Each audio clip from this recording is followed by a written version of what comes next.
Hello students, I'm Santosh Pano and I'm back with my new session. Okay, so let's get started. बच्चों आज का जो ये हमारा सेशन रहेगा ये ग्रुप डी का पेपर है बच्चों। तो हम इसमें इंग्लिश पोर्शन में से जो क्वेश्चंस पूछे गए हैं वो हम डिस्कस करने वाले हैं। शुरू करते हैं बच्चों। 69th में क्वेश्चन लिख रखा है कि she reminded the papers, right. अगर हम बात करें बच्चे कि शी ने रिमाइंड किया, रिमाइंडेड से हमें समझ आ रहा है बच्चे ये पास्ट टेंस है, राइट। अगर ये पास्ट टेंस होगा तो आगे जो फिलअप करा जाएगा वो भी पास्ट से रिलेट होना चाहिए। अगर हम बात करें बच्चे तो यहाँ पर देखिए मैं बी को एलिमिनेट कर देती हूँ। क्यों कर रही हूँ? क्योंकि यहाँ पर विल लिख रखा है। क्योंकि अगर रिमाइंड पास्ट में किया गया है तो बात भी पास्ट की होनी चाहिए। अगर हम यहाँ पर देखें बच्चे तो मैं क्या करती हूँ, डी को एलिमिनेट कर देती हूँ। ठीक है, 1 सेकेंड, ये दिख नहीं रहा बच्चे। हाँ, तो अब ये देखिए मैंने सबसे पहले क्या कर दिया है बच्चे, मैंने यहाँ पर बी को एलिमिनेट कर दिया है। उसके बाद हम यहाँ पर सी को एलिमिनेट कर देते हैं क्योंकि यहाँ पर वेयर टू लिव लिख रखा है। अगर हम यहाँ पर बात करें बच्चे तो इस पार्ट में भी हैड टू लिव लिख रखा है, इसमें भी where I had to live लिख रखा है, लेकिन हमारी यहाँ पर करेक्ट चॉइस होगी डी। अब कारण बता देती हूँ। शी ने रिमाइंड किया, किसको किया? मुझे ना। तो ये हमारी क्या होगी? ट्रांजिटिव एक्शन होगी, यानी कि जो एक्शन है वो किसके ऊपर ट्रांसफर हुई है? मी के ऊपर। ठीक है, तो अब यहाँ पर अगर हम देखेंगे तो आपका करेक्ट चॉइस हो जाएगी यहाँ पर she reminded me where I had to leave the papers, कि मुझे पेपर्स कहाँ पर रखने थे, राइट। तो ऐसे सेंस में हम इसको यूज करेंगे तो आपकी करेक्ट चॉइस यहाँ पर हो जाती है बच्चे डी। आगे बढ़ लेते हैं next question. I am not tired enough to go to bed yet. I wouldn't sleep if I to bed now. बच्चों हम एक चैप्टर डिस्कस करते हैं conditional sentences, right.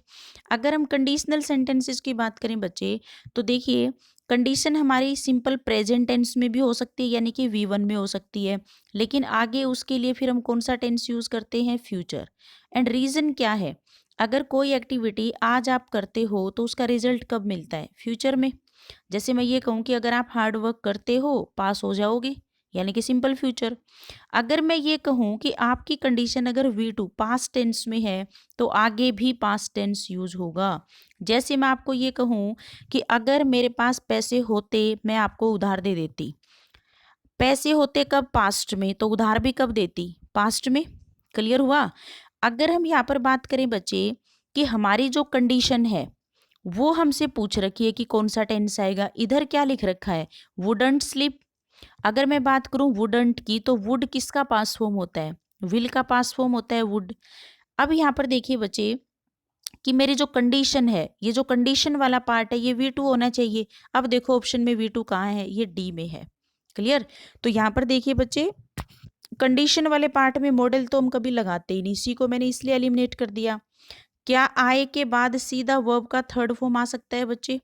Has have had के बिना वर्ब का थर्ड फॉर्म नहीं लिख सकते। और हैड गोन इसलिए नहीं कर रहे, अगर मान लो इस पार्ट पे लिखा होता, क्या लिखा होता? Past perfect. क्या होता है पास्ट परफेक्ट?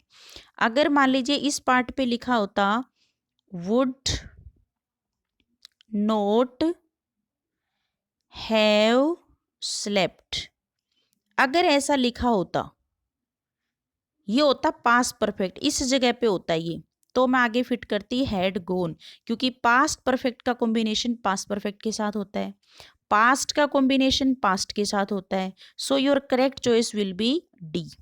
आपको यहाँ पर बाकी तीनों को एलिमिनेट कर देना है। तो आई होप कि आपको ये समझ आ गया होगा बच्चे कि कंडीशंस कैसे बनती हैं। ठीक है, सिंपल प्रेजेंट का कॉम्बिनेशन सिंपल फ्यूचर के साथ है, पास्ट का कॉम्बिनेशन पास्ट के साथ है। जैसे मैं ये कहूँ if I had time I would spend it with you. ठीक है, आई वुड स्पेंड, ये को सिचुएशन हो गई। इफ आई हैड टाइम ये सिंपल पास्ट टेंस हो गया, right. If he came to me I would help him. If he came to be V2 हुआ तो आगे हम क्या भरेंगे? I would help him. तो बच्चों ये हमारी हिंट था कि वुड स्लीप, राइट। तो यहाँ पर हमें V2 भर के इस टेंस को क्लियर करना था। एंड आई होप कि अब आपको क्लियर हो गया होगा। नेक्स्ट की जो डायरेक्शन है बच्चे वो ये है कि आर्टिकल भरें या ना भरें। Fill in the blanks with appropriate articles if necessary. I don't watch television very often. अगर हम इस सेंटेंस को समझें बच्चे तो वेरी ऑफन मतलब अक्सर, अक्सर मैं टीवी नहीं देखता। क्या यहाँ पर टेलीविजन का कोई स्पेसिफिक रेफरेंस है? नहीं है ना। जनरली कोई भी बच्चा पढ़ के जाता है कि इन्वेंशंस के साथ हम द आर्टिकल का यूज़ करते हैं, लेकिन जनरल सेंस में जब आप बात करते हो तो कभी भी आर्टिकल का यूज़ नहीं होता। So your correct choice will be C. For example जैसे कि आप लंच करते हो, डिनर करते हो, आप कभी आर्टिकल नहीं लगाते। संडे, मंडे, ट्यूसडे, वीकडेज आप लिखते हो, कभी आर्टिकल नहीं लगाते। मंथ्स के नेम लिखते हो, कभी आर्टिकल नहीं लगाते। लेकिन अगर मैं ये कहूँ जो लंच आपने मुझे ऑफर किया वो बहुत अच्छा था, अब यहाँ पर लंच कैसा हो गया? स्पेसिफिक रेफरेंस में हो गया। तो यहाँ पर बात हो रही है बच्चे टेलीविजन देखने की, और वो बात हो रही है जनरल रेफरेंस में, और जनरल रेफरेंस में कभी भी आर्टिकल का यूज़ नहीं होता। तो इसलिए आपके यहाँ पर ए एलिमिनेट हो जाता है, बी एलिमिनेट हो जाता है, डी एलिमिनेट हो जाता है। So your correct choice will be C, यानी कि नोट नीडेड। क्लियर है जी? आगे बढ़ लेते हैं। Next question, who is best player in your team? अगर हम यहाँ पर देखें बच्चे तो आपने पढ़ रखा है कि सिलेक्शन के साथ हम द आर्टिकल का यूज करते हैं जब जब हम सिलेक्शन की बात करते हैं। मैंने लास्ट सेशन में भी एक क्वेश्चन आया था आर्टिकल से रिलेटेड, उसमें भी हमने यही डिस्कस किया था। तो बेस्ट प्लेयर, बेस्ट यहाँ पर सुपरलेटिव डिग्री है, यानी कि सिलेक्शन की बात हो रही है कि पूरी टीम में से सबसे अच्छा प्लेयर कौन सा है। So we are making selection, इसलिए आपका आंसर हो जाता है यहाँ पर ए, यानी कि द आर्टिकल। बाकी आप यहाँ पर एलिमिनेट कर देंगे। आई होप कि क्लियर हो गया होगा। नेक्स्ट क्वेश्चन कह रहा है कि she lives in Perth, she owns a house the Swan River. अगर हम यहाँ पर देखें बच्चे तो रिवर की मतलब उसका खुद का घर है, कहाँ पर है? स्वान रिवर पे है। बच्चों क्या इन रिवर घर हो सकता है हमारा? एलिमिनेशन मेथड लगाइए। क्या इन रिवर हमारा घर हो सकता है? नहीं हो सकता ना। अगर इन रिवर नहीं हो सकता बच्चे तो हम यहाँ पर क्या फिट कर सकते हैं? देखो अगर हम यहाँ पर देखें तो एक ऑप्शन हमें क्या दिख रहा है? एट, ओन, ओवर और इन। तो सबसे पहले मैं इन को एलिमिनेट कर देती हूँ। एट होता है डेफिनेट प्लेस के लिए, ये भी यूज नहीं हो सकता। ओवर का मतलब होता है कोई भी चीज ऐसी ऊपर से है, ठीक है, तो वहां पर हम सी ऑप्शन भी एलिमिनेट कर देते हैं।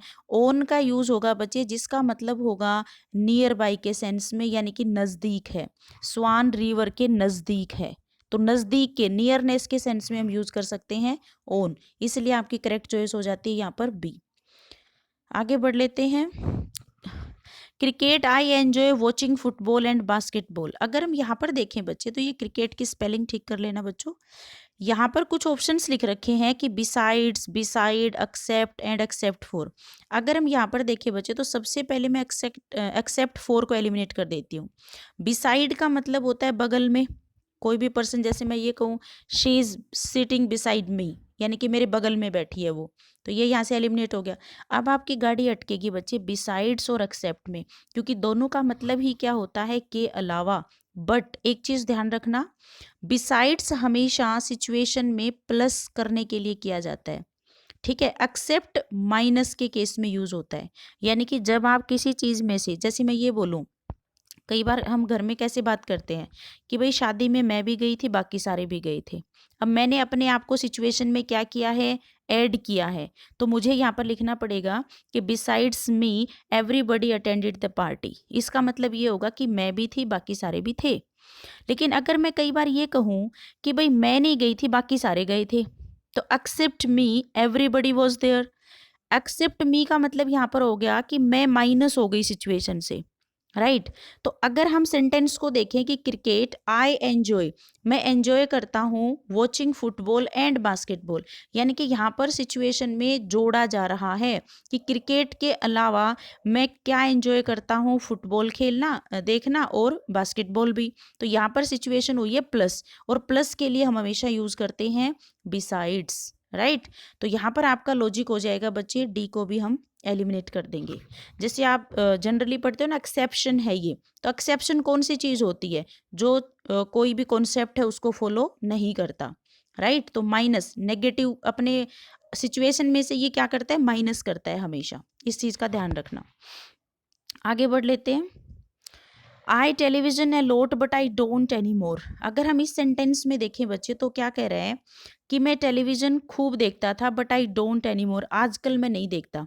पहले कोई पर्सन किसी काम को करता था, आज नहीं करता बच्चों, तो उसके लिए मॉडल ऑक्सिलरी वर्ब का यूज होता है यूज्ड टू। क्या यूज होता है? Used to. एक चीज का ध्यान रखना बच्चे, ये जो टू है ये यूज्ड के साथ अटैच है। इंग्लिश में 13 मॉडल वर्ब होती हैं, लेकिन 2 ऐसी मॉडल वर्ब हैं बच्चे जिनमें टू लगा हुआ होता है, और वो हमारा होता है ought to and used to। Clear? अब कुछ बच्चे क्या करते हैं कि इस टू के बाद V1 आएगा, कुछ रट लेते हैं इस तरीके से, और वो इसको इन्फिनेटिव समझ बैठते हैं। बच्चों यहाँ पर इन्फिनेटिव का कोई केस नहीं है, क्योंकि ये मॉडल वर्ब है बच्चे, तो ये सेंटेंस में किस प्लेस पे आएगी? सेकंड प्लेस पे। ये सब्जेक्ट है आपका, यूज्ड टू लिखा जाएगा तो कंप्लीट मॉडल का नाम है, ये सेकंड प्लेस पे लिखा जाएगा। और क्योंकि हर मॉडल के बाद क्या आता है? वर्ब अपने मेन वर्ब अपने बेस फॉर्म में लिखी जाती है।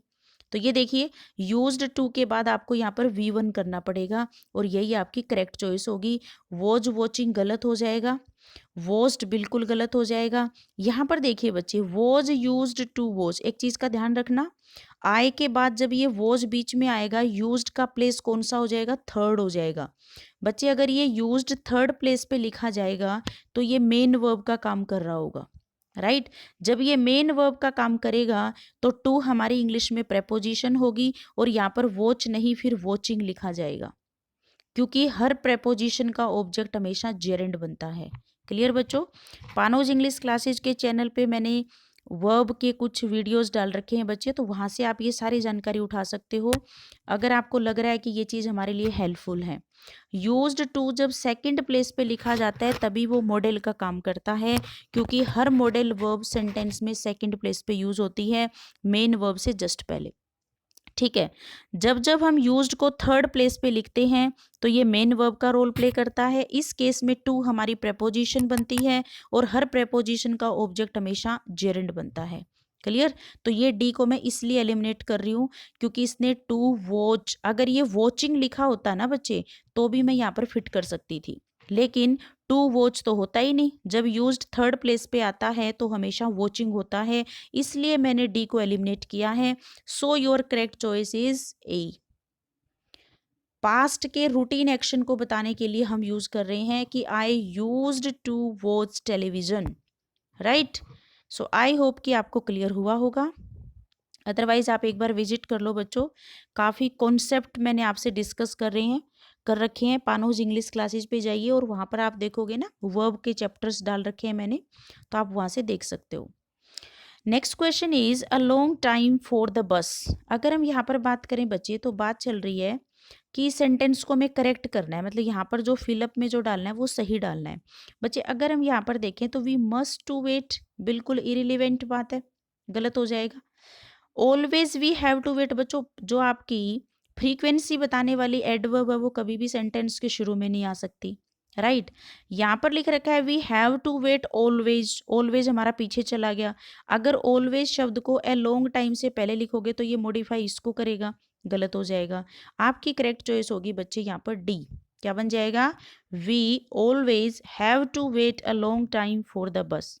हमेशा ही हमें इंतजार करना पड़ता है बस के लिए लंबे समय तक, तो ये इसका कॉन्सेप्ट है। ऑलवेज यहाँ पर बता रहा है बच्चे फ्रीक्वेंसी, हमेशा ऐसा होता है। So your correct choice will B D. Next question is, हमें क्या करना है बच्चे? एप्रोप्रिएट सिनोनिम बताना है, ठीक है? The article exculpated the mayor. बच्चों एक्सकल्पेटेड का क्या मतलब होता है? पहले एक बार इस वर्ड को समझते हैं बच्चे। कल्पेट वर्ब का क्या मतलब होता है? CULPAT, कल्पेट, ठीक है? कल्पेट वो होता है बच्चे जो क्या है, कोई भी क्राइम करता है, ठीक है? क्राइम से रिलेटेड है ये, ठीक है? कल्पेट वो जो क्राइम से रिलेटेड है। एक्स का मतलब क्या होता है? एक्स का मतलब बाहर, ठीक है? जिसको क्राइम से बाहर निकाल दिया गया, मतलब कोई भी पर्सन है जिसने कोई भी अपराध किया था और उसको अपराध से बाहर निकाल दिया गया, तो वो पर्सन कैसा हो गया? बरी हो गया। जैसे जनरल सेंस में हम एक वर्ड बोलते हैं कि भाई उसको जेल से बरी कर दिया गया, बोलते हैं ना, तो that is exactly the word exculpated, ठीक है? अगर हम यहाँ पर बात करें सिनोनिम वर्ड की बात करें तो स्टील तो नहीं हो सकता, क्योंकि स्टील का मतलब यहाँ पर क्या होता है, चोरी वाला सेंस हो जाएगा बच्चे, ठीक है। अगर हम यहाँ पर देखें तो स्टील आपका ऑप्शन से बाहर हो जाता है। पीटी होता है दया, वैसे ही नहीं हो सकता। डेस्ट्रॉय का मतलब होता है खत्म करना, तो एक्विट आपका यहाँ पर प्रॉपर वर्ड हो जाएगा। एक्विट का मतलब होता है बरी करना, रिलीज करना, लिबरेट करना, किसी पर्सन को किसी आरोप से मुक्त करना, ठीक है। तो ये इसका सेंस हो जाएगा और कल्पेट वर्ब से ये बना है बच्चों, ठीक है। आगे बढ़ लेते हैं। The car salesman try to beguile offer of free gas for a year. Beguile का मतलब यहाँ पर ये है बच्चे किसी को धोखा देना, ठीक है। तो अगर हम यहाँ पर बात करें बच्चे, तो सबसे पहली बात तो बिगाइल्ड V2 लिखा हुआ है, टू के बाद ट्राइड टू V1 चाहिए हमें होगा। तो धोखा देने के सेंस में हम क्या यूज कर सकते हैं, देखो सबसे पहला जो शब्द है वेरी, वेरी का मतलब होता है चौकन्ना, चौकन्ने के सेंस में यूज नहीं होगा। वेरी का मतलब होता है जो सतर्क है, चौकन्ना है, सावधान है, ठीक है। बी लिटिल का मतलब होता है किसी को नीचा दिखाना। स्ट्रेंज का मतलब होता है अजीब, तो मिसलीड करना इसका आंसर हो सकता है बच्चे, कि कार सेल्समैन ने ट्राई किया उसको मिसलीड करने का, ठीक है। तो यहाँ पर इसका सेंस बन जाता है बच्चे 78 का आंसर हो जाएगा यहाँ पर बी। तो आई होप कि ये चीज़ें आपको क्लियर हुई बच्चों। और ये हमारा पेपर था जो आपका ग्रुप डी में इंग्लिश पोर्शन में जो क्वेश्चन पूछे गए थे, ठीक है। And one more thing is there guys, अब तक मैंने जितने भी आपसे 6 प्रॉब्लम सेशन मैंने आपसे डिस्कस कर लिए हैं, और वो भी विद एनालिसिस। तो आप एक बार उनको ज़रूर देखिए, क्योंकि जब तक आपने बिगिनिंग से नहीं देखा तो कुछ चीज़ें ऐसी हैं जैसे जो मैंने पीछे डिस्कस कर दी थी, तो मैं यहाँ पर उसको कम टाइम दे रही हूँ, क्योंकि मैं बड़ी वीडियो नहीं बना सकती बच्चे। और ये छोटी सी वीडियो है जो आपके लिए काफ़ी हेल्पफुल हो सकती है। और जो मैं लिंक आपको बताती हूँ तो आप वो ज़रूर विजिट कर लिया करो बच्चे। तो ये था हमारा आज का सेशन। मिलते हैं किसी नेक्स्ट सेशन में। Till the time you take care. Thanks for watching.